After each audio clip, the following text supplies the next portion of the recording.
Hello everyone, welcome to library academy. इस video में हम लोग ईएमआरएस लाइब्रेरी वैकेंसी 2025 के बारे में डिस्कस करेंगे। जैसे कि आपको पता होगा, हो सकता है आपको पता हो या नहीं हो, एक बम्पर वैकेंसी आई हुई है। एक लाइब्रेरी साइंस में 10 से ऊपर वैकेंसी आती है तो आप मान सकते हैं कि बहुत डिसेंट वैकेंसी है। लेकिन यहाँ पे आपको 124 वैकेंसी देखने को मिलेगी और ये आज ही अनाउंस हुआ है वैकेंसी, ये 124 वैकेंसी। और ये एक तरह का बम्पर वैकेंसी है लाइब्रेरी साइंस में और इसमें सिर्फ 20 मांगा गया है। हम लोग एक एक करके सभी चीज़ों के बारे में डिस्कस करेंगे, चाहे वो सिलेबस हो, मिनिमम क्वालिफिकेशन क्या है, क्या पेमेंट लेवल होगा, और भी जितने भी इम्पोर्टेंट चीज़ें हैं उस सबको हम लोग एक एक करके डिस्कस करेंगे। फिर भी आप एक बार हमें कमेंट करके बता दीजिए कि क्या आपको साउंड प्रॉपर सुनाई दे रहा है।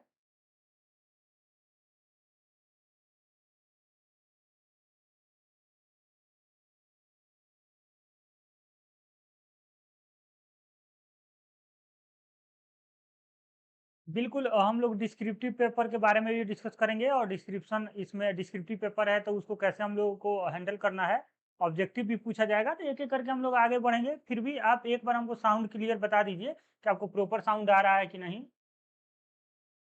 सर बिलीस में कितना परसेंटेज मांग रहा है? सो साउंड रिटर्न आ रहा है, साउंड रिटर्न आ रहा है। देखिएगा, अभी भी साउंड रिटर्न आ रहा है।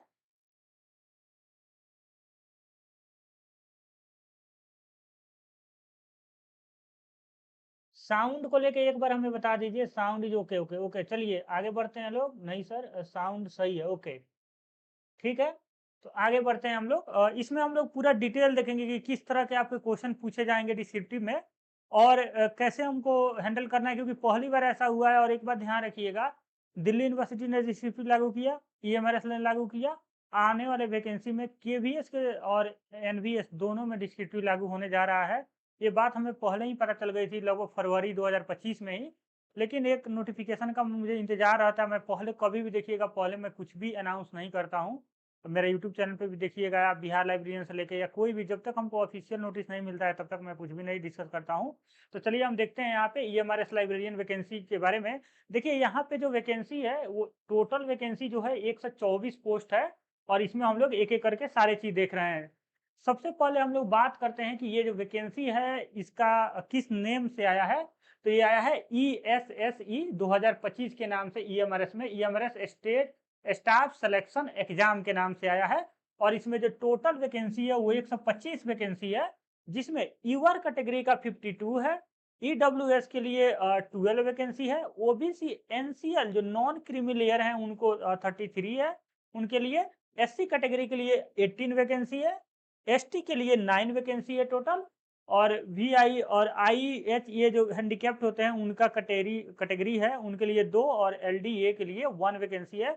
अदर डी एंड ई के लिए 2 वैकेंसी है। ये जो है ना डीई, इसको हम लोग नोटिफिकेशन ऑफिशियल में जाके आप देखेंगे तो आपको उसका डिफिनीशन मिलेगा कि कितना फिजिकल हैंडीकैप्ड को क्या क्या दिया जाता है। लेकिन हम लोग का जो मेन वैकेंसी यहाँ पे है, जो यूआर के लिए 52, ईडब्ल्यूएस के लिए 12, एनसीएल ओबीसी के लिए 33, एससी के लिए 18 और एसटी के लिए 9 है। जो लाइब्रेरियन पोस्ट होता है वो मिसलनी कैटेगरी में, मिसलेनियस कैटेगरी में रखा जाता है। और ये एक तरह से टीजीटी के अंदर मिसलेनियस कैटेगरी होता है, उसके अंदर रखा जाता है। इसमें म्यूजिक और ये पोस्ट स्पोर्ट्स का पोस्ट को रखा जाता है। तो ये आपको वैकेंसी पूरा क्लियर हो गया होगा। आगे हम लोग बढ़ते हैं, इसमें लाइब्रेरियन सैलरी के बारे में हम लोग बात करेंगे। सैलरी जो होगा वो लेवल 7 का होगा। पे लेवल 7 का जो बेसिक सैलरी होता है वो 44,900 होती है। और इसमें आपका पर मंथ होता है 44,900 से 1,42,000, ये बेसिक सैलरी होती है। तो आपका स्टार्टिंग जो फर्स्ट मंथ का सैलरी होगा, बेसिक सैलरी, वो 44,900 होगा। लेकिन ये आपको इन हैंड इतना नहीं मिलता है। उसमें क्या होता है, ग्रेड पे जो होता है 46 ही होता है। लेकिन इसमें क्या होता है, बेसिक तो 44,900 मिलता है, उसके बाद अलाउंस जो मिलता है, जैसे अलाउंस होता है DA, HRA, TA, medical, etc. तो ये सब आप जब ऐड करेंगे तो आपको इन हैंड 65 से 75,000 रुपया मिलेगा। अभी देखिए, ये 65 से 75,000 क्यों, ये वैरी क्यों करता है, सिटी सिटी वैरी करता है। हो सकता है कहीं पे, हालांकि ये सभी ग्रामीण क्षेत्र के जो एकलव्य मॉडल रेसिडेंशियल स्कूल, इसका फुल फॉर्म होता है एकलव्य मॉडल रेसिडेंशियल स्कूल।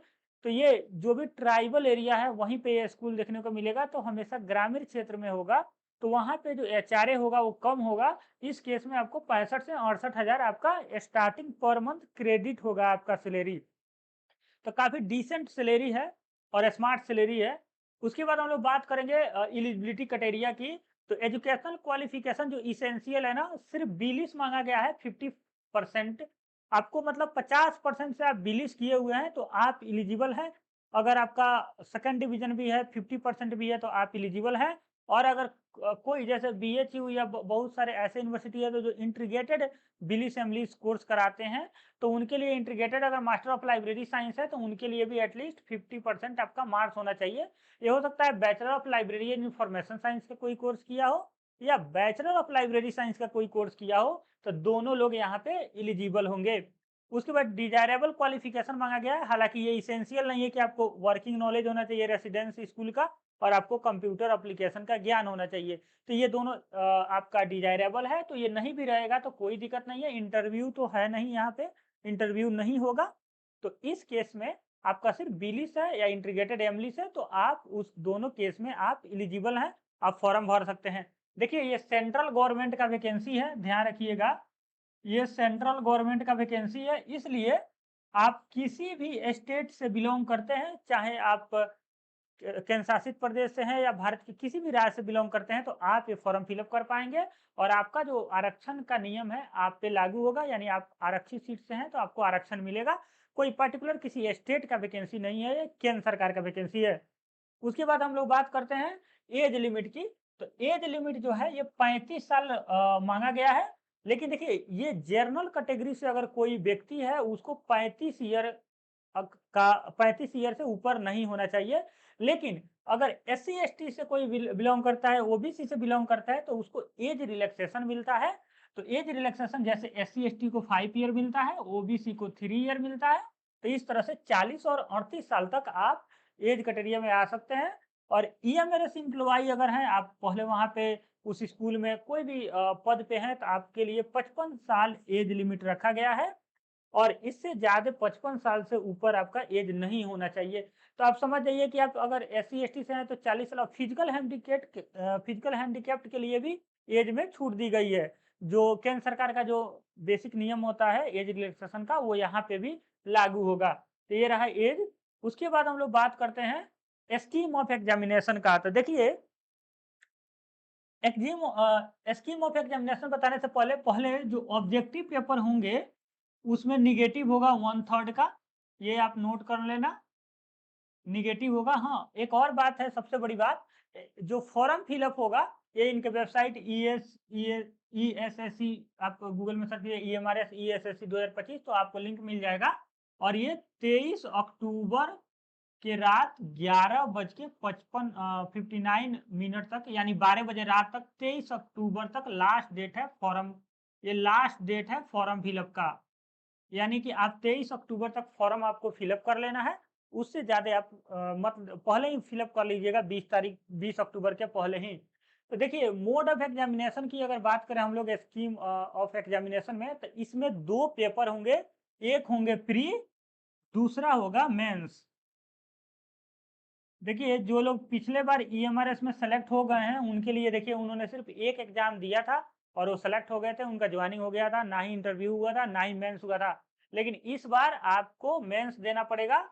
तो देखिए इसको टायर 1 और टायर 2 बोला गया है।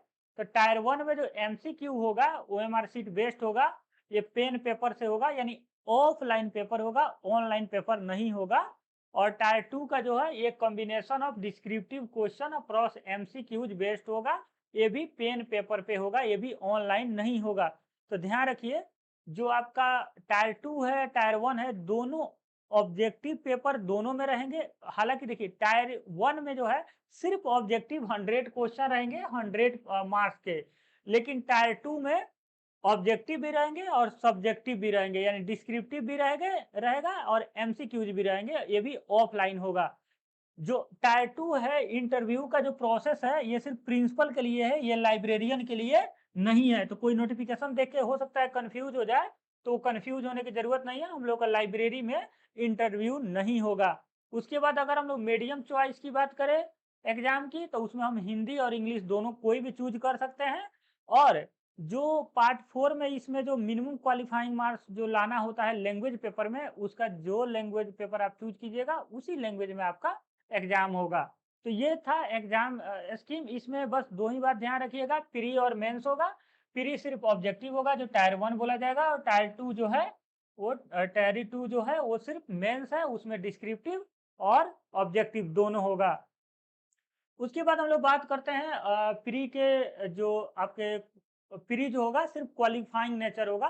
क्वालिफाइंग नेचर का होने का मतलब होगा कि यहाँ पे 1:10 का रेशियो में बच्चों को क्वालिफाई किया जाएगा, यानी 124 सीट है, तो यानी 1240 बच्चे इसमें क्वालिफाई करेंगे प्री में, और यही बच्चे मेंस में जाकर डिस्क्रिप्टिव और ऑब्जेक्टिव का पेपर देंगे। अब यहाँ पे देखिए जो प्री होगा ये सिर्फ क्वालिफाइंग नेचर है, इसका मार्क्स आपको फाइनल मेरिट लिस्ट में नहीं जोड़ा जाएगा। फाइनल मेरिट लिस्ट आपको सिर्फ मेंस के यानी टायर 2 के आधार पे बनेगा। तो देखिए यहाँ पे जो कंपोनेंट है, जो सब्जेक्ट है, वो है जनरल अवेयरनेस। तो जनरल अवेयरनेस से आपको 10 मार्क्स के क्वेश्चन पूछे जाएंगे, 10 नंबर के क्वेश्चन होंगे, 10 क्वेश्चन पूछे जाएंगे, 10 नंबर मिलेंगे। रीजनिंग एबिलिटी से आपको 15 क्वेश्चन होंगे, 15 नंबर के पेपर, 15 क्वेश्चन 15 नंबर। उसके बाद नॉलेज ऑफ आईसीटी यानी कंप्यूटर का जो नॉलेज है वो 15 क्वेश्चन 15 नंबर में। फिर टीचिंग एप्टीट्यूड होगा, इसमें 30 क्वेश्चन 30 नंबर। टीचिंग एप्टीट्यूड जो टीचर बनने के लिए जो टीचिंग एप्टीट्यूड पढ़ना होता है वहां से ये वही है।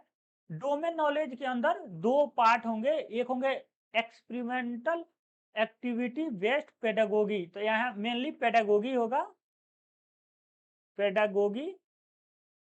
और दूसरा होगा एनईपी 2020 न्यू एजुकेशन पॉलिसी 2020, यहाँ से दोनों से मिलाकर 30 क्वेश्चन पूछे जाएंगे।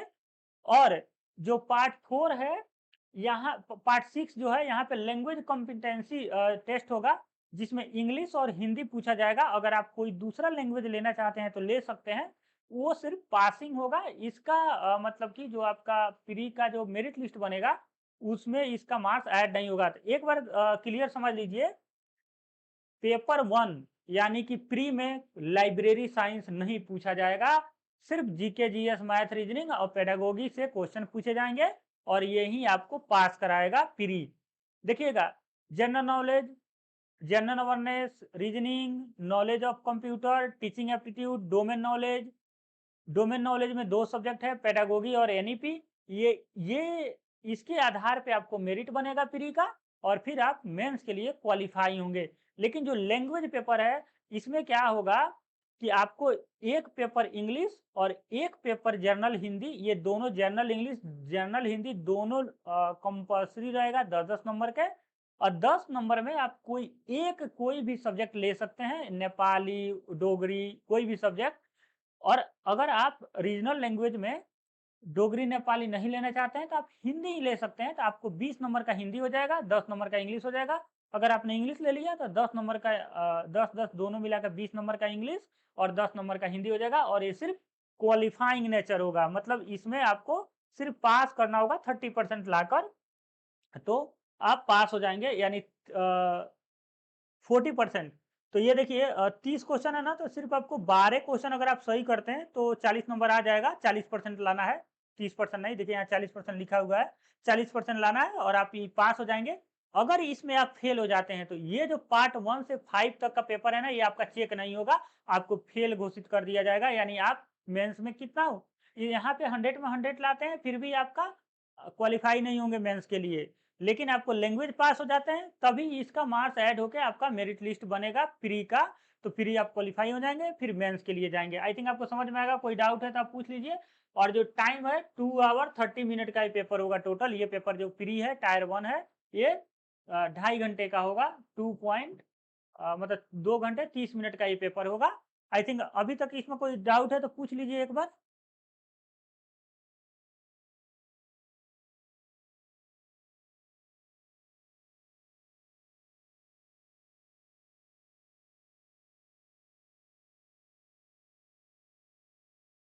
देखिए टायर 1 में निगेटिव मार्किंग है, 1/3 निगेटिव मार्किंग है, ध्यान रखिएगा। पेपर 1 में बहुत लोग मैसेज कर रहे हैं, तो जो पेपर 1 होगा यानी टायर 1 होगा, प्री का जो एग्जाम होगा उसमें 1/3 निगेटिव मार्किंग होगा, और मेंस में भी 1/3 होगा।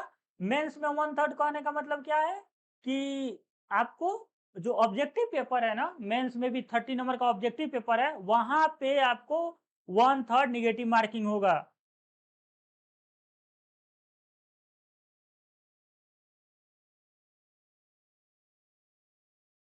ठीक है, एक और मैसेज मैंने देखा, उसमें क्या है, उनका अभी रिजल्ट डिक्लेयर नहीं हुआ है, तो ध्यान रखिएगा। मैं यहाँ कलर बदल देता हूँ। ध्यान रखिएगा आप, 23 अक्टूबर के पहले अगर आपका रिजल्ट डिक्लेयर हो जाता है, तभी आप एलिजिबल रहिएगा इस फॉर्म भरने के लिए। रिजल्ट डिक्लेयर हो जाना चाहिए, डिक्लेयर हो जाना चाहिए 23 अक्टूबर के पहले। अगर इसके बाद होता है तो आप इस फॉर्म को फिलअप नहीं कर पाएंगे, यानी कि जो अपेयरिंग वाले बच्चे हैं वो अप्लाई नहीं कर सकते, उनका रिजल्ट 23 अक्टूबर के पहले डिक्लेयर हो जाना चाहिए, तो फिर वो फॉर्म फिलअप कर सकते हैं। उसके बाद हम लोग बात करते हैं नेक्स्ट पॉइंट की, जो मेंस का एग्जाम होगा वो कैसा होगा और उसका नेचर क्या होगा। देखिए, मेंस जो प्री क्वालिफाई करेंगे, प्री में 1:10 का बच्चों को पास कराया जाएगा, यानी एक सीट पे 10 बच्चों को पास कराया जाएगा प्री। तो 124 सीट है, तो टोटल 10 से गुना कीजिएगा तो 1240 बच्चे पास होंगे। और लैंग्वेज जो है ना मेंस का, देखिए लैंग्वेज तो प्री में और मेंस में दोनों में अपने हिसाब से आप ले सकते हैं, हिंदी या इंग्लिश, बाईलिंगुअल में कोई भी लैंग्वेज आप चूज करके एग्जाम दे सकते हैं। इवन मेंस का जो डिस्क्रिप्टिव पेपर है ना, उसको भी आप हिंदी में दे सकते हैं, लेकिन अगर आप इंग्लिश समझते हैं और इंग्लिश में देना चाहते हैं तो आप इंग्लिश ही प्रीफर कीजिएगा। तो अगर देखिए इसमें जो डिस्क्रिप्टिव पेपर है ना, इसमें दो पार्ट है। देखिए, एक है ना जो पहले तो 3 आवर का ये पेपर होगा, आवर पता चल गया। अब हम लोग बात करते हैं डिस्क्रिप्टिव में, 15 क्वेश्चन होंगे और 60 नंबर का होगा। और इसी में ऑब्जेक्टिव एमसीक्यू 40 क्वेश्चन 40 नंबर का, यानी 40 जो क्वेश्चन होगा। मेंस की मैं बात कर रहा हूँ, मेंस में भी दो पार्ट है, एक ऑब्जेक्टिव और एक सब्जेक्टिव। तो ऑब्जेक्टिव है, डिस्क्रिप्टिव है। तो ऑब्जेक्टिव में 40 क्वेश्चन, प्रत्येक क्वेश्चन 1 नंबर का होगा और ये 40 नंबर का होगा, यानी 40 मार्क्स मिलेंगे। यहाँ पे निगेटिव मार्क्स रहेगा 1/3, यानी एक गलती पे 0.33 नंबर निगेटिव मार्क कटेगा। अगर हम लोग बात करें इसका डिस्क्रिप्टिव का, तो 15 क्वेश्चन पूछे जाएंगे, 60 नंबर का पेपर होगा। तो हम लोग ऑन एवरेज बोले कि एक क्वेश्चन 4 नंबर का होगा, तो 15 चौका 60, यानी 60 नंबर ये टोटल होंगे। और जो आपका फाइनल मेरिट लिस्ट बनेगा, जिससे आपको नौकरी या ज्वाइनिंग लेटर मिलेगा, डॉक्यूमेंट वेरिफिकेशन के लिए जाइएगा, वो सिर्फ मेंस के आधार पे मिलेगा। प्री का मार्क्स सिर्फ क्वालिफाइंग है मेंस के लिए। मेंस के मार्क्स के आधार पे जो मेंस के एग्जाम होंगे, टायर 2 का एग्जाम होंगे, उसी के आधार पे आपका फाइनल मेरिट लिस्ट बनेगा। उसके बाद आपको नौकरी लगेगा। तो ये आपको टोटल 100 नंबर का होगा और 3 आवर का टोटल पेपर होगा। प्री भी 100 नंबर का है, ये भी 100 नंबर का होगा। तो यहाँ क्वेश्चन हो गए 55, टोटल नंबर ऑफ जो आपके मार्क्स होंगे 100 हो गए। अब कोई डाउट है आपको?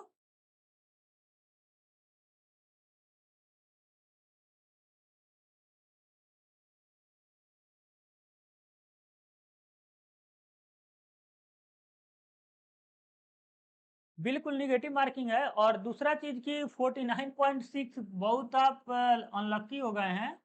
देखिए, बिलिस का जो आपका ना इंटीग्रेटेड कोर्स नहीं है।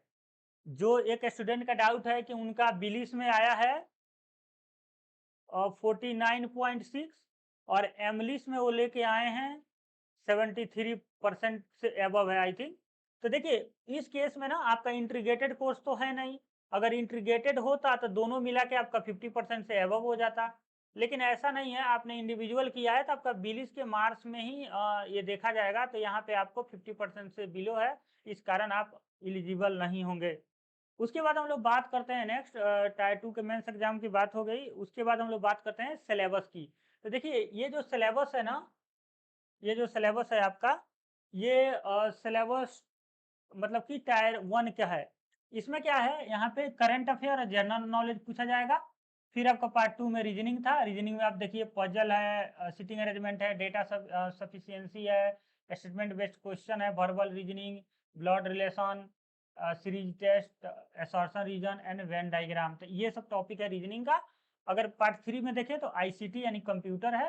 तो कंप्यूटर में fundamental of computer, basic of operating system, MS office, keyboard, shortcut, computer term, abbreviation, computer network, cyber security and internet. तो ये आपका टॉपिक है। ये जो सिलेबस है इसका पीडीएफ मैं ग्रुप में डाल दूंगा, आप डाउनलोड कर लीजिएगा। उसके बाद teaching aptitude group Telegram channel है, वहाँ पे जाके आप ज्वाइन कर जाइए, लिंक डिस्क्रिप्शन में मिल जाएगा। यूट्यूब अगर आप देख रहे हैं तो, अगर आप ऐप पे हैं तो भी आप लाइब्रेरी एकेडमी के नाम से चैनल यूट्यूब पर जाकर देखिए और वहाँ से ज्वाइन हो जाइएगा। वहाँ पे पीडीएफ में डाल दूंगा। टीचिंग एप्टीट्यूड में देखते हैं nature, teaching nature, characteristic, objective and basic requirement, learner characteristic, factor affecting teaching, method of teaching, teaching ads and evolution system. तो ये सब टॉपिक पूछे जाएंगे। डोमेन नॉलेज में आपका दो बताया था, एक पेडागोगी है और एनईपी है। तो यहाँ तक पार्ट 5 तक के आधार पे आपका मेरिट बनेगा। मेरिट किसके लिए बनेगा कि आप मेंस दे पाएंगे कि नहीं दे पाएंगे, इसके लिए बनेगा। मेंस के लिए यहाँ पे मेरिट बन जाएगा इसके आधार पे। अब आ जाता है पार्ट 6 में लैंग्वेज। लैंग्वेज में देखिए इंग्लिश और हिंदी सबके लिए कंपल्सरी होगा। एक थर्ड रीजनल लैंग्वेज आपको चूज करना होगा। इसमें आप आसमीज, बंगाली, बोडो, डोगरी, इंग्लिश, गारो, गुजराती, हिंदी, कन्नड़, कश्मीरी, खासी, मलयालम, मणिपुर, मराठी, मिजो, नेपाली, उड़िया, संथाली, तेलुगु, उर्दू, ये सब आपका 20 लैंग्वेज में, आप 20 लैंग्वेज में कोई भी लैंग्वेज चूज कर सकते हैं। तो कहने का मतलब है आपने क्या किया, हिंदी इंग्लिश तो आपका कंपल्सरी हो गया, लेकिन अगर आप हिंदी भाषी इलाका से हैं तो रीजनल लैंग्वेज में भी आप हिंदी ही चूज कर लीजिए। तो क्या हो जाएगा, 10 नंबर इंग्लिश से आ जाएगा, 10 नंबर हिंदी से आ जाएगा यहाँ पे, और 10 नंबर आपका रीजनल लैंग्वेज से, तो 2 हिंदी हो जाएगा।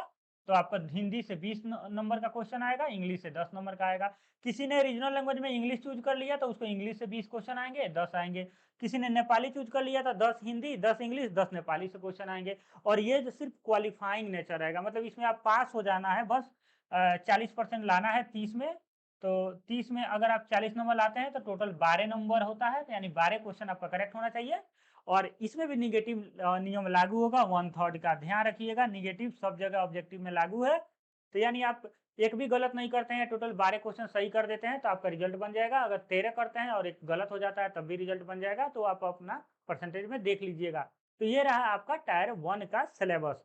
टायर 2 में पूरा लाइब्रेरी साइंस है। थोड़ा सा इसके नेचर में बताऊंगा कि कैसे क्वेश्चन पूछे जाएंगे डिस्क्रिप्टिव में, और आपको कैसे प्रिपेयर होना, मेंटल लेवल से कैसे प्रिपेयर होना है, इस चीज के बारे में हम लोग डिस्कस करेंगे।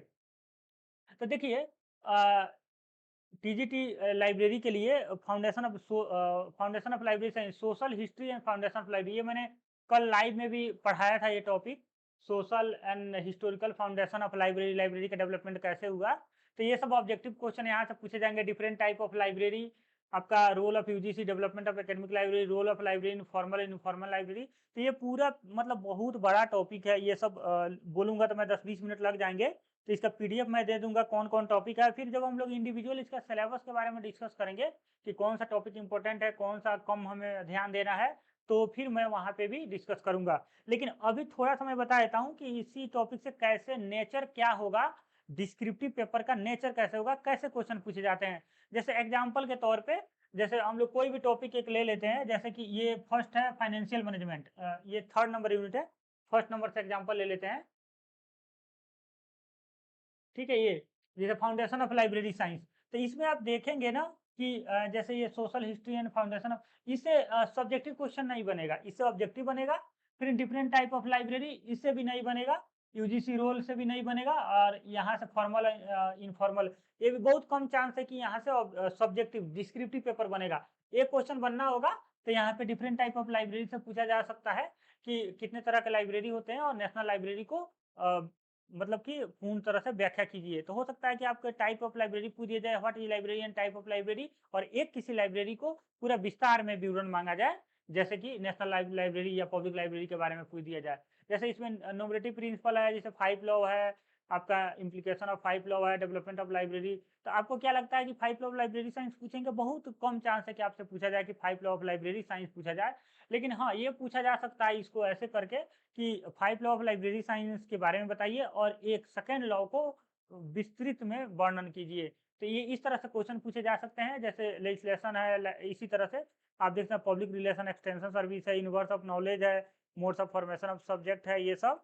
तो ज्यादातर हमको लगता है कि 2-3 तो आईटी पे ही क्वेश्चन रहेगा, जैसे ये डेटाबेस वगैरह से, और जो आपका कंप्यूटर से तो सब्जेक्टिव में रहने का बहुत कम चांस है, लेकिन ऑटोमेशन वगैरह से रहेगा, डीडीसी सीसी से रह सकता है। और इसके अलावा आपका जो रेफरेंसेस सर्विस है, कम्युनिकेशन टेक्नोलॉजी है कि कम्युनिकेशन एंड इंफॉर्मेशन टेक्नोलॉजी कैसे लाइब्रेरी ऑटोमेशन या लाइब्रेरी के लिए हेल्पफुल है। इस तरह से थोड़ा-सा आपका टेक्निकली क्वेश्चन पूछा जा सकता है, ताकि आप लाइब्रेरी में आजकल कैसे यूजेज हो रहे हैं चीज़ों का, उस तरह से क्वेश्चन पूछा जा सकता है। उसके बाद जैसे ये सब टॉपिक है, टॉपिक देखने से पता चलेगा कि आपको किस तरह से क्वेश्चन पूछे जा सकते हैं। जैसे अगर हम बात करें कि फाइनेंशियल मैनेजमेंट से तो आपसे ना बजटिंग के बारे में पूछा जा सकता है कि व्हाट बजटिंग क्या होता है, और कोई एक बजटिंग के बारे में आपको डिटेल पूछ दिया जाए। जैसे जीरो बेस्ड बजटिंग को विस्तार से समझाइए, यानी पूछा जाएगा कि बजटिंग किसे कहते हैं, और आप जीरो बेस्ड बजट शून्य आधारित बजट को विस्तृत में विवरण दीजिए। ये आपसे पूछा जा सकता है, इस तरह से आपसे पूछा जा सकता है। फिर अगर हम लोग बात करें आगे, जैसे कि बुक ऑर्डरिंग है, कलेक्शन डेवलपमेंट है, इस तरह से जो भी टॉपिक है, हम लोग एक टॉपिक में ना लगभग मैंने डिसाइड किया है कि 50 descriptive question 50 descriptive paper question हम लोग सेलेक्ट करेंगे। पूरा क्वेश्चन, पूरे टॉपिक को एनालिसिस करेंगे, और उसमें से हम लोग 50 क्वेश्चन तैयार करेंगे, और वो उससे रिलेटेड कोई भी क्वेश्चन आएगा, अगर वो एग्जैक्ट आ गया तो हम लोग वहीं लिखेंगे। अदरवाइज उसी क्वेश्चन को उसी से रिलेटेड और उसी के जैसा क्वेश्चन रहेगा, तो उसको हम लोग बोल देंगे, लिख देंगे।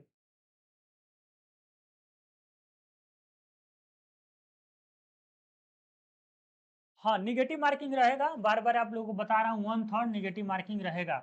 तो देखिए 50 क्वेश्चन हम लोग डिस्क्रिप्टिव में तैयार करना है। जैसे आप इसको देखिएगा ना, टोटल यूनिट देखिएगा तो आपका टोटल 6 यूनिट होता है। 6 यूनिट में देखिएगा तो हर यूनिट में 5 मतलब टॉपिक हैं एक तरह से, जैसे यूज़र एजुकेशन है, यूज़र स्टडी है, ओरिएंटेशन प्रोग्राम है, टेक्निक है। तो बहुत ज़्यादा चांस है ना कि आपको यूज़र एजुकेशन और यूज़र स्टडी में, दोनों में अगर आप हमसे पूछेंगे कि एग्जामिनर क्या सोच रहा है, तो एग्जामिनर आपको बहुत ज़्यादा चांस है कि यूज़र एजुकेशन से क्वेश्चन पूछ दे कि what is user education and technique and method of user education. तो आपको यूज़र एजुकेशन को डिफाइन करना होगा, उसके बाद कौन-कौन से मेथड है जिससे हम यूज़र को एजुकेट करते हैं, उसके बारे में आपको बताना होगा। तो ये टॉपिक जैसे हुआ ना कि जैसे मैं आपको 50 क्वेश्चन डिस्क्रिप्टिव में, यानी सब्जेक्टिव हम लोग 50 क्वेश्चन तैयार करना है, सब्जेक्टिव बोले या डिस्क्रिप्टिव बोले, तो उसमें हम लोग का 50 क्वेश्चन में ना हम लोग का सिलेक्शन इसी तरह होना चाहिए कि एक ना इस पे क्वेश्चन तैयार कर लिया जाए, what is user education, technique and method of the user education, और उसके बाद मतलब ये बस हो गया objective of the user education. तो हम लोग क्या करेंगे, एक डिफिनीशन तैयार करेंगे, फिर उसका ऑब्जेक्टिव लिखेंगे, और फिर टेक्निक कौन कौन सा है, उसका मेथड कौन कौन सा है यूजर एजुकेट करने का, जैसे कि डिस्प्ले बोर्ड पे दिखा सकते हैं, उनको पम्पलेट दे सकते हैं, उनको ओरिएंटेशन क्लास दे सकते हैं। तो इस तरह से हम उनको अ, ऐसे कीवर्ड के रूप में याद करेंगे, और ये क्वेश्चन हमारा तैयार हो जाएगा। तो एक क्वेश्चन इस तरह से ये टॉपिक कंप्लीट हो जाएगा। उसके बाद देखिए information user, information need, information seeking behaviour. तो एक क्वेश्चन यहाँ से बन सकता है कि what is the information seeking behaviour and way of the information seeking of the material. तो यहाँ से बन सकता है। जैसे एक है सेंटर सर्वे, इन्फॉर्मेशन सेंटर सर्वे और मेथड ऑफ द सर्वे। तो इसमें इंटरव्यू मेथड आता है, रिकॉर्ड एनालिसिस आता है, परफॉर्मेंस मेथड आता है। तो ये एक बन सकता है। तो देखिए एक क्वेश्चन यहाँ बना, एक क्वेश्चन यहाँ बना, एक क्वेश्चन यहाँ बना, यूजर स्टडी से एक क्वेश्चन और फिर ओरिएंटेशन प्रोग्राम से। तो ये 5 क्वेश्चन में हम लोग का ये पूरा टॉपिक, मतलब और हमें कितना पेज में इसको लिखना है आंसर को, एक-एक पेज में। ध्यान रखिएगा एक-एक पेज में हम लोग इसको तैयार करेंगे। एक पेज में ये, एक पेज में ये, तो 5 पेज में 5 क्वेश्चन, और ये पूरा टॉपिक आ गया। अब हमसे जो पूछा जाए, अगर मान लीजिए ये दोनों टॉपिक को मिला के पूछ दिया जाए कि what is user education and define the method of the user study, तो हम लोग इसका डिफिनीशन, इसका स्टडी हम लिख देंगे एग्जाम में, और इस तरह से ये टॉपिक कंप्लीट हो जाएगा। इसी तरह सभी टॉपिक पे हम लोग को तैयार करना होगा 50 क्वेश्चन, और उसी 50 क्वेश्चन में ही हम लोगों को पूरा फोकस होना होगा। 50 क्वेश्चन तैयार करना होगा, उसी को हम लोगों को रिवाइज करना होगा, उसका हमारे पास प्रिंट आउट होना चाहिए।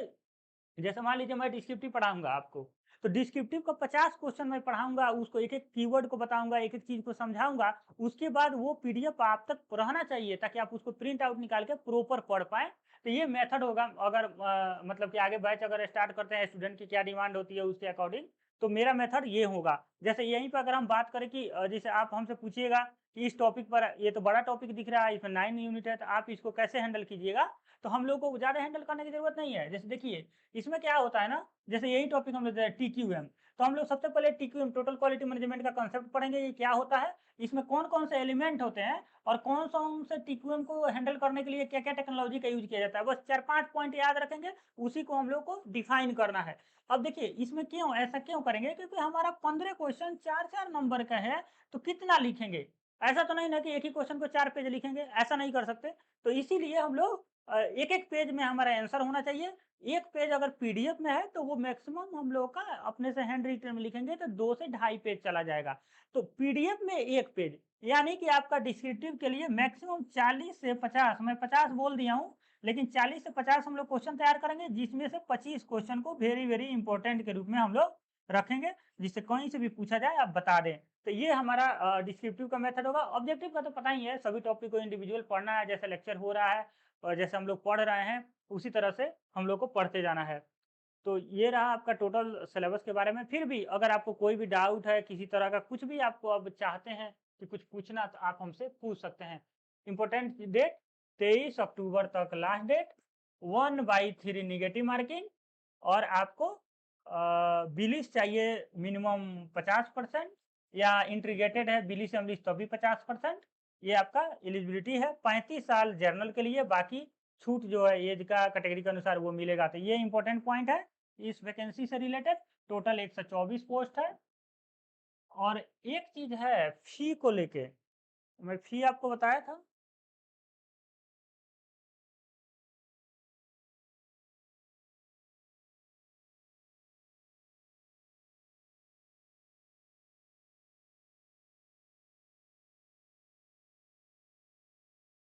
फी मैं नहीं बताया था, इसमें फी बहुत ज़्यादा है। एक बार मैं देख लेता हूँ, 1500 के आसपास फी लग रहे हैं। ओके, मैं आपको बता देता हूँ मोबाइल पे देखकर, मेरे पास नोटिफिकेशन है, मोबाइल में है। देख लीजिए फी में, इसको पीजीटी टीजीटी में रखा गया है, तो 1500 रुपया लग रहा है आपको फीस। टोटल 2000 रुपया लग रहा है फीस। 2000 रुपया लग रहा है, 1500 प्लस 500 रुपया प्रोसेसिंग चार्ज लग रहा है। समरी फी ऑफ अंडर आपको इतना लग रहा है। और for candidate then female S C S T PWD candidate.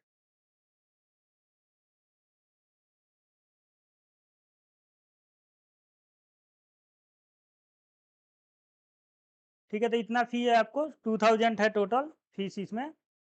आपको नॉन टीचिंग स्टाफ जो हैं लोग, उनके लिए 1500। अच्छा, ये नॉन टीचिंग में आता है, तो टीजीटी में लेकिन आता है तो 1500 या 2000 है। एक बार हम लोग फॉर्म फिलअप करेंगे, यहाँ पे दोनों में कंफ्यूज किया है, हालांकि नॉन टीचिंग है तो 1500 रुपया फीस है। ध्यान रखिएगा, 1500 रुपया फीस आपका लगेगा। अब डाउट पूछ लीजिए।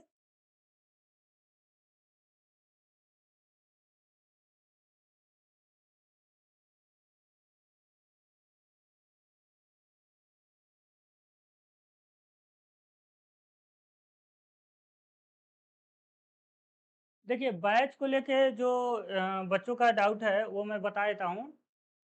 देखिए, बैच जो है हमारे पास केवीएस, एनवीएस प्लस ईएमआरएस, ये तीनों का एक ही बैच है लाइब्रेरी में, क्योंकि ये तीनों का सिलेबस सेम है।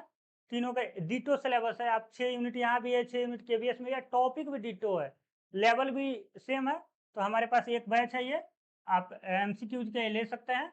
डिस्क्रिप्टिव का जो बैच होगा, डिस्क्रिप्टिव का वो ये कंप्लीट होने के बाद होगा। क्योंकि थोड़ा सा कंप्लीट हो जाए, मतलब कि हाफ कंप्लीट हो जाए कम से कम, क्योंकि तब तक आप प्री पास कीजिएगा, तभी आप मेंस का बैच ज्वाइन कीजिएगा।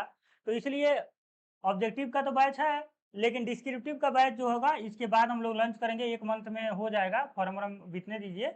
और डिस्क्रिप्टिव में बहुत हमारा फोकस रहेगा, मैं ज़्यादा आपको इधर-उधर भटकाऊँगा नहीं। इसमें क्या करेंगे हम लोग, 50 ही, मतलब सभी टॉपिक पे 50 क्वेश्चन जो है, 50 क्वेश्चन हम तैयार करेंगे डिस्क्रिप्टिव में, और वहीं 50 क्वेश्चन आपको फोकस रहना है। रिजल्ट बनना होगा, उसी से बन जाएगा।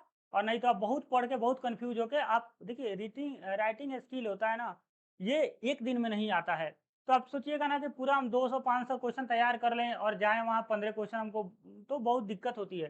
तो 50 क्वेश्चन पे हम लोग फिक्स रहेंगे और 50 में पूरा सिलेबस हम लोग ऐसा डिज़ाइन करेंगे कि पूरा 50 में ही पूरा हम लोग का डिस्क्रिप्टिव आ जाए, पूरा टॉपिक आ जाए। तो बैच स्टार्ट तो होगा। अभी तो अब एमसीक्यूज़ का बैच स्टार्ट है, ये आप जॉइन कर लीजिए। नीचे डिस्क्रिप्शन बॉक्स में है लाइब्रेरी अकेडमी का ऐप का लिंक, वहाँ पे जाइए और आप लाइब्रेरी अकेडमी ऐप डाउनलोड कर लीजिए और वहाँ पे केवीएस, एनवीएस और डीएसएसबी ऐसे नाम से एक बैच है, केवीएस, एनवीएस, ईएमआरएस, उसमें बिहार भी मैंने लिख दिया है। तो वही वाला कोर्स आप ज्वाइन कर लीजिए, 1 ईयर वैलिडिटी है इसकी। तो देखिए अभी जो वैकेंसी का मतलब है ना, इसके बाद मैं आपको बता देता हूँ 1 ईयर क्यों मैं वैलिडिटी देता हूँ। अभी तो चलिए ईएमआरएस आया है, इसके बाद ना केवीएस का वैकेंसी आएगा, इसके बाद एनवीएस आएगा, फिर बिहार लाइब्रेरियन तो है ही है। इसके अलावा आपका यूपी मतलब पीजी कॉलेज है ना, वहाँ पे वैकेंसी आएगा। इसके बाद आपका एक वैकेंसी और दिखेगा बिहार में पॉलिटेक्निक कॉलेज में। पॉलिटेक्निक कॉलेज जो है इंजीनियरिंग पॉलिटेक्निक कॉलेज, वहाँ पे आपको पॉलिटेक्निक कॉलेज में ये वैकेंसी देखने को मिलेगा आपको। यहाँ पे लगभग 200 समथिंग वैकेंसी है, 200 प्लस यहाँ पे आपको देखने को मिलेगा। तो ये वैकेंसी पूरा सीरीज है, अगर आप प्रिपरेशन प्रॉपर करेंगे तो आपका हाई चांस है कि इस साल आपका सिलेक्शन हो जाएगा लाइब्रेरी साइंस में। और अगर आप थोड़ा-सा भी लापरवाही करेंगे, आप सोचेंगे अपने से हम कर लेंगे वगैरह, तो लाइब्रेरी साइंस में डेटा अपने से उतना मिलता नहीं है। जैसे जो लोग पढ़ रहे हैं, प्रीवियस लेक्चर लिए हैं, 2-3 दिन से लाइव लगातार ले रहे हैं जो लोग, 2-3 दिन से भी, जो पुराने लोग हैं उनको तो पता ही है। वो बता सकते हैं कि वो लोगों को क्या नॉलेज है, हम लोग क्या दे रहे हैं। तो ज़्यादा मैं नहीं बताऊँगा क्योंकि टाइम का भी बाउंडेशन है। बस आपको अगर जॉइन करना है तो आप इस कोर्स में जॉइन हो जाइए और आगे आने वाले ये सभी वैकेंसी के लिए प्रिपेयर हो जाइए। एक बात ध्यान रखिएगा, कभी भी पढ़िए, अच्छे से पढ़िए, वैकेंसी को तोड़-तोड़ के मत पढ़िए। जैसे कुछ बच्चे हमको कॉल करके बोलते हैं कि हमको ना सिर्फ़ बिहार लाइब्रेरी निकलवा दीजिए और कोई वैकेंसी से हमको मतलब नहीं है, भैया निकलेगा ही नहीं। आप जब तक पूरा अच्छे से नहीं पढ़ोगे ना, तो क्या पता बिहार लाइब्रेरियन कहते-कहते देखिए बिहार लाइब्रेरियन आया नहीं, ईएमआरएस आ गया। अब बिहार लाइब्रेरियन कहते-कहते केवीएस आ जाएगा। तो पता चला कि जो हम लोग ऊपर-ऊपर जा रहे हैं और ये वैकेंसी अच्छे से आ रही है। तो इसलिए आप प्रॉपर वे में पढ़िए।